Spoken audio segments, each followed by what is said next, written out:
Tracy Hope, look what I just got. It is another package for the Design Ambassador program for Jesse James Beads. This one is a little special because it's an ambassador challenge. So I've got apparently some bead mix and components in here that I need to create something between and post it, and all the other design ambassadors I guess are creating with some of the same things. So let's open it up and see what we've got. So I'm gonna reach in here. It's all nicely packaged. Let's see. Ooh, I'm already seeing some really pretty stuff. If I can get it open. All right. Ooh. All right. So the first thing that's coming out is this rhinestone chain. Oh, y'all, that is really pretty.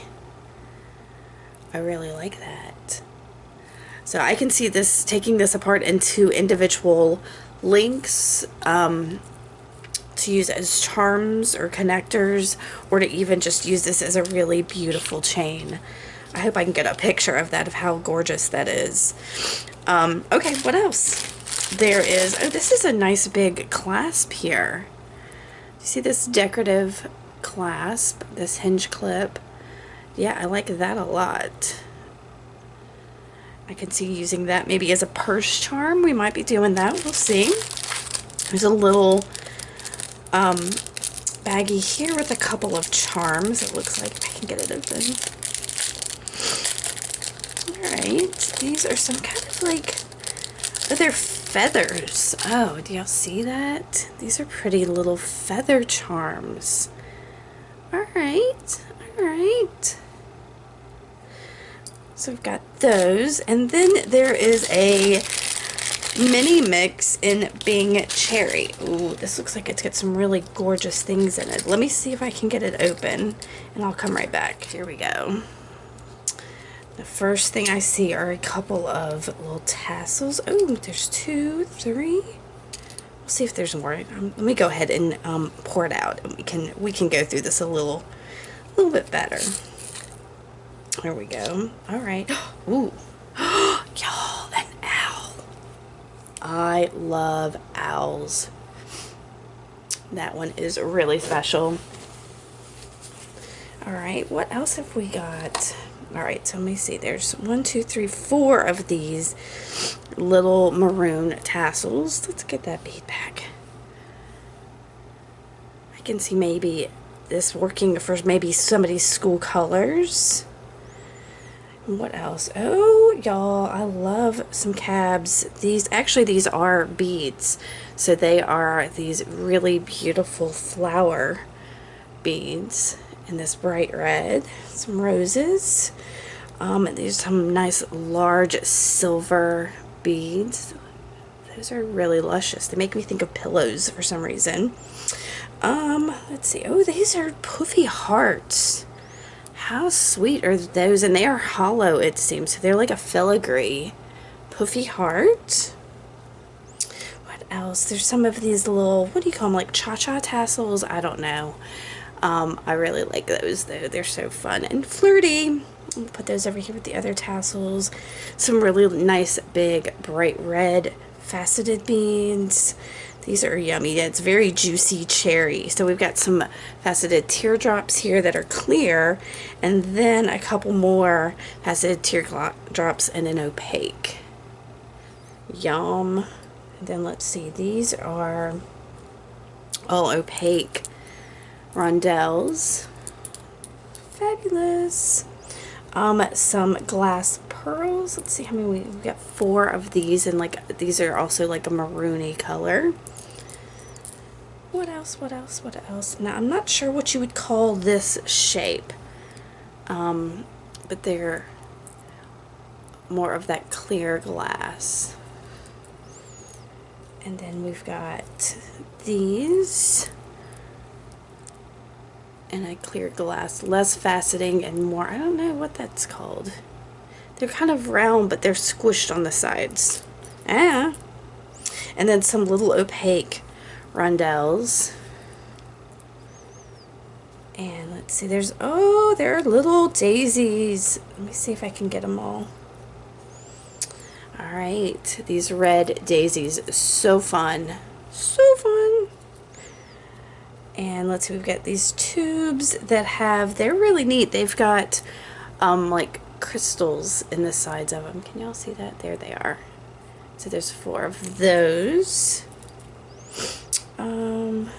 These are some nice bead caps. I'm trying to see how many we've got because they're all trying to stack themselves. Looks like there's about 6 of them. These larger bead caps. 2, 3, 4 of these daisy bead caps. There's some some rhinestone spacers, so 4 of those. And then we've got a few of these small red rondelles, beautiful. And then these little silvery metallic square beads. Alright, so that is what's in the Bing Cherry mini mix. That is a lot of stuff in a little mix, y'all. Oh my goodness. And I'm going to make, see what I can make along with the other design ambassadors, and hopefully I should have this up on this video. Alright, let's see. So I have played around with some of the mix that I got from Jesse James Beads, and I've come up with 3 earring designs, a bracelet, and a necklace. And then there's this in the middle that I can fill in with whatever. So I'm going to just leave the camera rolling while I work, and we'll see what happens. So I'll talk you through this in a voiceover, hopefully. Alright, I'm going to get started. I'm going to go with this first pair of earrings, and I'm going to start with some 22 gauge wire. This is German style silver plated wire, and I'm just going to get a little length out, enough that I think will work for both pair of earrings. Actually, I think it's enough to start on another project here in a little bit. But I'm going to make a wrapped a wrapped loop. I will have a link in the upper right about how to make wrapped loops, but before I finish that wrapped loop, I open my loop and slip on one of these cute little cha-cha charms, and I will finish the loop and trim the excess because I didn't need a whole lot of a wrap there. And I've tucked that down, and I'm sliding on that super cute pillow bead, and I put on one of these rose beads, but I realized there's a bit of a gap between the top of the pillow bead and the rose bead. So I grabbed one of these little red charms. It's some kind, not charm. What is it? It's a red bead. And I slipped that on before slipping on that rose. Now, I'm going to try to make the loop so that it goes in the same direction as the rose does, so that when I put my ear wire on, it will face the right direction. I'm also going to do a double wrap, which means when I make my wrap loop here, I'm going to wrap all the way down to the rose once, and then make sure it's nice and tight. Here I'm kind of fiddling with it because I don't want that rose to move. I want it to be exactly in line with that wrapped loop. With that loop at the top. So I did that second wrap up, and I'm tucking that super tight to make sure that rose does not move. All right. And then I'm going to do it one more time. I'm going to do that off camera here.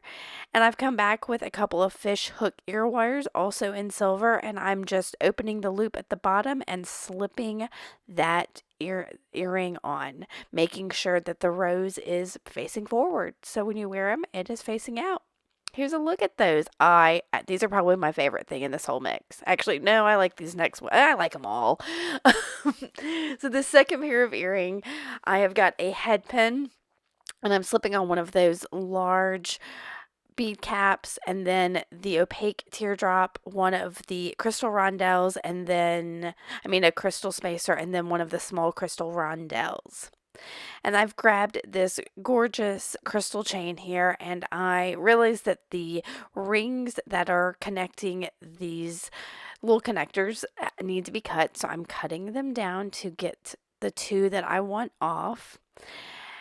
And I'm going to grab my round nose pliers and just create another wrapped loop. Again, I'm going to bend that, wrap it around my round nose pliers, open it up a little bit, and just slip that on to that little crystal connector there. And then I'm going to close this and make my wrap. And I'm just going to do a single wrap here. And I will trim this and tuck it a little bit, and then I will do the second one off camera. And when I come back here, I've got some leverback ear wires, and just like the other ones, I'm going to open the loop on that and slip it on. These come together so quickly, y'all. If I would open that loop a little bit more. But they're really gorgeous too. So I don't know. They can pick a favorite in these things that I made from this Bing Cherry mix. Look at these. They are sparkly and gorgeous. Oh, so good. So here's my third pair of earrings. These are super simple, but I did do a little something extra. This time I'm using some 22 gauge gold colored wire. And again, I'm cutting down just a little section of it. I will have to cut down a second one for this one. I'm going down the wire quite a bit, and I'm making my loop slipping on one of those feather charms. Now that's why I'm using the gold wire here, is because it is gold. And I'm going to do about 2 wraps there for my wrap loop, and then put on one of these large crystal rondelles, and then do the top wrap. Now I'm going to go ahead and again make this just like I did before, a double wrap, and I'm doing that just kind of to give a little bit of added interest and weight on these because they are so lightweight. So I've made that double wrap, and now I'm going to go back and I dropped it and do the second wrap here. I find this a lot easier to do a top and bottom double wrap if I leave that tail hanging and come back after the top is secure, if that makes a whole lot of sense. And I will do the same thing with the other bead and feather charm. And then I'm going to come in with another pair of leverback ear wires, open up the loop on that, slip on my earring, and y'all can see how much movement these have with those feathers. Oh, they're like flying. So I'll slip both of those on, close them securely, and that is 3 earrings down, y'all. Yeah, look at these. So precious. So next is my bracelet. Now I started with one idea for a design, but as I worked on it, it did change. So I am going to make links, and I've grabbed some more of that 22 gauge silver wire, and I'm making a wrapped loop on one end, just like this. And then I'm going to slip on one of those little square metallic beads and create a wrapped loop on the other side of it. And this is just a simple link here. Now you can, if you wanted to make this bracelet a little bit longer, you could use jump rings to connect these, but I am going to use the wrapped loops to connect these. It's my favorite way to make a chain. And what I thought I was going to do was alternate these silver beads with those maroon pearls, but instead I'm going to change it up. You'll see it here in a minute. So I've got one link there, and I'm going to make another wrap loop with some more of that wire. Again, I've got that link that you can check out, or you can ask me any questions about making wrap loops. Like I said, it's all about just making a loop and then wrapping your tail around and securing everything. So here goes that pearl. Now before I'm going to go ahead and start my wrap loop here, making my bend, making my loop. But before I close that, I'm going to go ahead and open it up a little and slip it on to the link of that silver bead, and then wrap my tail here. And that I'm going to just keep doing that until I get it to the length I want. Now you'll see this in a second. I'm going to skip ahead. And you're going to see that I did all of the silver beads on one side and all of the maroon beads on the other side. The last 2 links of I'm trying to show it here. The last 2 links I did of the silver ones, I made the loops quite a bit bigger to help make that bracelet be adjustable with that large lobster clasp. So now I've got my cute little maroon tassels, and I worked out a pattern of where they were going to go, and I've just grabbed some jump rings, opened them up, and I'm slipping them on to the links where I decided they needed to go. So again, that's how that one went on. I'm going to do the same thing for the other 3. And now to finish it off, I'm slipping on a jump ring and that beautiful lobster clasp from Jessie James. closing that jump ring, and then I'm going to slip one more jump ring on the other end as the actual closure. But like I said, I made those links a little bit bigger so that, and I'll show you here, I'm going to slip it on and it fits right onto one of those large loops we made. Just like that. Super cute bracelet. Here's a look at it. Isn't it cute? I love it. All right, the last thing we're going to do is make a necklace. Now, this is using some beading wire and crimp beads. I don't use them very often, so this was a little fiddly for me. It's been a while since I've done crimping, but I put a jump ring on that super cute owl charm and grabbed my beading wire. I'm just going to cut a length off. It's way more than I need. And I've grabbing my crimp beads here. And I think I pulled 3 out. I only need 2. You can use 2 on each side if you want for added security, but it's not completely necessary. And I'm going to slip on my crimp bead, then take that end and put it back through my crimp bead so I make a loop. And then use my crimping pliers to crimp that crimp bead so that it is smashed nice and flat. I'm trying to make sure that my my beading wire doesn't cross over, so it's a better crimp. And once that's crimped, I'm going to trim off that little tail that's there and then bead all of these on in this pattern that I've got here, which is one of those teardrops and then one of the hearts. I'm doing it side to side because that's the way that I found it worked best. I just have to get it through just the right way first. And then I'm going to put on 2 of those small red ones like we used in the earrings. I'm actually going to put 3 on, but I'm going to put 2 and then owl and then a 3rd one. And I'm hoping that the owl on edge jump ring will sit on top of that middle bead, that second one that I put on there, so that it doesn't go through to the beading wire and kind of be abrasive on it to break. If that makes sense. I had a little bit of hard time finding the holes in those tiny beads. That was just a me thing because a lot of times I use my magnifying glass and cheat to find that. And now I'm going to put another heart and another one of these teardrops facing the same direction as the first one. And I'm going to add another crimp bead at the end. I'm going to mess with this for a little bit. The weight is, I will admit the weight is a little bit off with those hearts. They might have worked better using wire, but I might change that later and do it on wire so that I can adjust it the way I want. But this seemed the most natural way to do it. So I've added that crimp, gone back through the end, and I'm pulling that down into a loop that's about the same size as the one we put on the other side. And then I'm going to twist the beading wire to make sure it's not crossed so that I can crimp this again using my crimping pliers. And then I will trim off that little excess tail.